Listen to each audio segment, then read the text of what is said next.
মাধ্যমিক পরীক্ষা দিয়ে দিয়েছো, 11-এ ভর্তি হবে সায়েন্সের ক্ষেত্রে, প্রথমত বই চুজিং করার ক্ষেত্রে একটা সমস্যা হয়, তারপর দ্বিতীয়ত সিলেবাস, এবং তৃতীয়ত হচ্ছে মাধ্যমিক ভালো দিয়েছি, মাধ্যমিকে ফিজিক্স মানে ফিজিক্যাল সায়েন্স, ম্যাথ এই টার্মগুলো একটু সহজতর ছিল, কিন্তু 11-12-এর বইগুলো ভলিউম দেখবে অর্থাৎ আয়তন দেখবে অনেকটাই বেশি।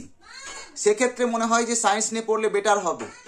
এটা চিন্তা ভাবনা নয়, সায়েন্স নিয়ে পড়বে তখনই যদি আমি ফিজিক্স, কেমিস্ট্রি এবং বলবো ম্যাথসের বেসিক জায়গাগুলো যদি নিট অ্যান্ড ক্লিন থাকে। আর যদি মনে হয় নিট অ্যান্ড ক্লিন নেই, তাহলে এই যে রানিং মাসটা চলছে, তোমাদের মাধ্যমিক শেষ হয়েছে সবেই, এই রানিং মাসটাতে তোমরা একটু বেশি জায়গাগুলো স্যারের কাছ থেকে দেখে নাও, তাহলে হবে। বিশেষ করে সমস্যা হয় সব থেকে বেশি ফিজিক্সে, কারণ ফিজিক্সে তোমাদের কি থাকে, ম্যাথামেটিক্যাল পার্ট থাকে, তার সঙ্গে বুঝতেও হয়। আর কেমিস্ট্রি পার্টগুলোতে বেশি প্র্যাকটিস করতে হয়, আর ম্যাথসে প্র্যাকটিস করতে হয়। আর বায়োলজি, বাংলা এবং ইংলিশ এগুলো মোটামুটিভাবে খুব প্রেশার লাগে না, প্রেশার বিষয়টা নেই ওখানে, ম্যাথামেটিক্যাল পার্ট নেই। আমি যেটা বলতে চাইছি যে ফিজিক্সের ক্ষেত্রে সিলেবাস এবং তোমাদের কি বলবো মার্কস কত কি সেটা একটু আলোচনা করব। তার আগে বলে নিই, তোমাদের গত বছর থেকেই তোমাদের 11টা দুটো সেমিস্টারে ভাগ করা হয়েছে, সেমিস্টার 1, সেমিস্টার 2। সেমিস্টার 1টা হবে এমসিকিউ 35 মার্কের, সেমিস্টার 2টা হবে তোমার 35 মার্কের 2 এবং 3 মার্কের কোশ্চেন। সেমিস্টার 1-এ কোন কোন চ্যাপ্টার রেখেছে সেটা আমি আলোচনা করব, সেমিস্টার 2-তে কি কি আলোচনা হয়েছে সেটা আলোচনা করব। প্র্যাকটিক্যাল এবং অ্যাক্টিভিটি প্রজেক্ট এখানে 30 মার্ক রেখা হয়েছে, এবং প্র্যাকটিক্যালে সেকশন এ থেকে একটা প্র্যাকটিক্যাল, সেকশন বি থেকে দুটো প্র্যাকটিক্যাল করতে হয় 16 মার্ক, আর ভাইবার জন্য 4, অ্যাক্টিভিটিসের জন্য তোমার 7, আর তোমার কি বলবো প্রজেক্টের জন্য বাকিটা থাকবে, ভাইবার জন্য বাকিটা থাকবে, টোটালে 30 মার্ক। তাহলে হলো 35, সেমিস্টার 1 35, সেমিস্টার 2 35, আর হচ্ছে প্র্যাকটিক্যাল 30, টোটাল 100 মার্কসের পরীক্ষা তোমাদের। তাহলে সেমিস্টার 1টা পুরোপুরি এমসিকিউ, 2 আর 3 মার্কের কোশ্চেনগুলো অত চাপের কিছু নেই, কিন্তু তোমাদের সেমিস্টার এমসিকিউ করতে গেলে প্রথম যেটা লাগে বেসিক জায়গাগুলো ক্লিয়ার করতে হয়। স্যাররা যখন বোঝাবেন শুধু তো এমসিকিউ ডিরেক্ট করতে পারেন না, থিওরিগুলো এবং সেই জায়গায় বিশেষ বিশেষ পার্টগুলো আলোচনা করতে হয়, বোর্ড ওয়ার্ক করতে হয়, হওয়ার পর তোমাদেরকে ক্লিয়ার করে দেন, তারপর তার সেই থিওরির উপর বেস করে এমসিকিউ হয়। এবার নাম্বার 2 হচ্ছে, প্রথম বলে যে বই কোনটা কিনবো স্যার, বই সিলেকশন কি করব, কোন রাইটারের বই রাইটার বর্তমানে প্রচুর রাইটার রয়েছে, বাজারে সবথেকে বেশি চলছে সাঁতরা এবং ছায়া প্রকাশনের বই চলছে, তার সঙ্গে বাণী সংসদ আছে, পারুল বেরিয়েছে, তারপর তোমার বাণী সংসদটা ভালো, আরও কপি তোমাদের বলে দেবো, আরও তোমাদের দাঁড়াও আমাদের কাছে কপি আছে, সেই কপিগুলো তোমাদের একবার দেখে বলে দেবো কিনবে।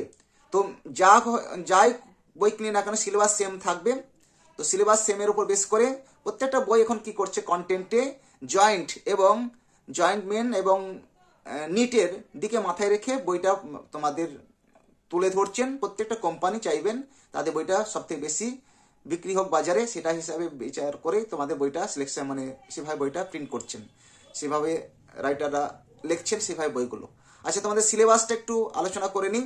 সিলেবাস সেমিস্টার 1-এ কোন কোন চ্যাপ্টার আছে ফিজিক্সে।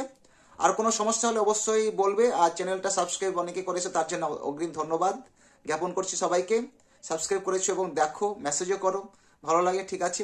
এরকম বহু চ্যানেল আছে, প্রত্যেকের স্যাররা সবাই নিজেদের ভাবেই তুলে ধরেন তোমাদের সাহায্যের জন্য, সবাই পাশে আছো, ভালো আছি, ঠিক আছে। তোমাদের সিলেবাসটা দেখে নাও। তাহলে এ হচ্ছে সিলেবাসের semester parts. Semester 1 MCQ 35 marks. এবার এখানে অপশন 4টে অপশন থাকবে, এক্সট্রা কোশ্চেন থাকে না। সেমিস্টার 2-তে হচ্ছে 35 মার্কস, 2 মার্ক এবং 3 মার্কের কোশ্চেন থাকবে। প্র্যাকটিক্যাল প্রজেক্ট অ্যাক্টিভিটিস এখানে থাকবে 30 মার্ক, টোটালে 70 মার্কস, ঠিক আছে, বোঝা গেল এটা। এবার সেমিস্টার 1-এ কোন কোন চ্যাপ্টার থাকবে সেগুলো একটু আমরা ডিসকাস করে নিচ্ছি।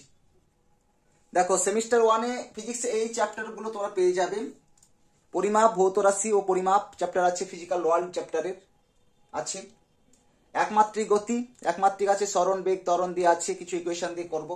ভেক্টর রয়েছে, নিউটনের গতিসূত্র রয়েছে, কার্যক্ষমতা ও শক্তি রয়েছে, আর দৃঢ় বস্তুর ঘূর্ণন। এই কটা চ্যাপ্টার রয়েছে তোমাদের সেমিস্টার 1-এ। আর কিছু আশা করি বাকি গেল না, সবগুলো বলে দিয়েছি। Plane of motion, law of motion, তারপর হচ্ছে আর কি দেওয়া আছে, one dimensional motion, centimetre force বলে দিয়েছি। হ্যাঁ, বৃত্তীয় গতিতে আছে, আর যদিও পেয়ে যাবে বৃত্তীয় গতি, মানে এখানে যদিও পেয়ে যায়, বৃত্তগতি চ্যাপ্টারটা হচ্ছে ওয়ার্ক এনার্জি পাওয়ার পেয়ে গেলাম সব, motion in system, particle, rigid body, দৃঢ় বস্তুর ঘূর্ণন, কর্মসংস্থা বলে একটা চ্যাপ্টার রয়েছে, তোমাদের পড়ানো হবে। এইগুলো হচ্ছে সেমিস্টার 1-এ তোমাদের মেন চ্যাপ্টার।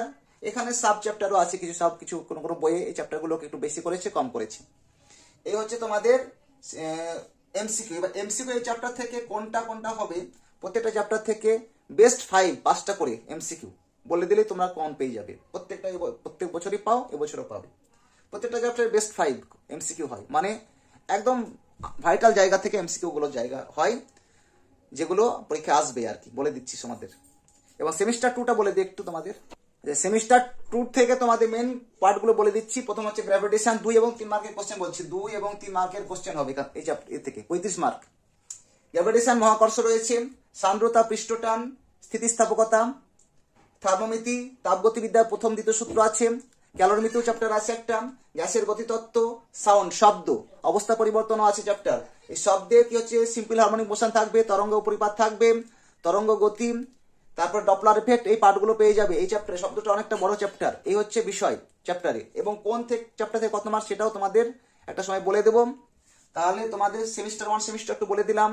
সায়েন্স নিয়ে পড়বে, বেশি জায়গাটা সবাই ক্লিয়ার আশা করি এই 2 মাসে করে নিতে পারবে।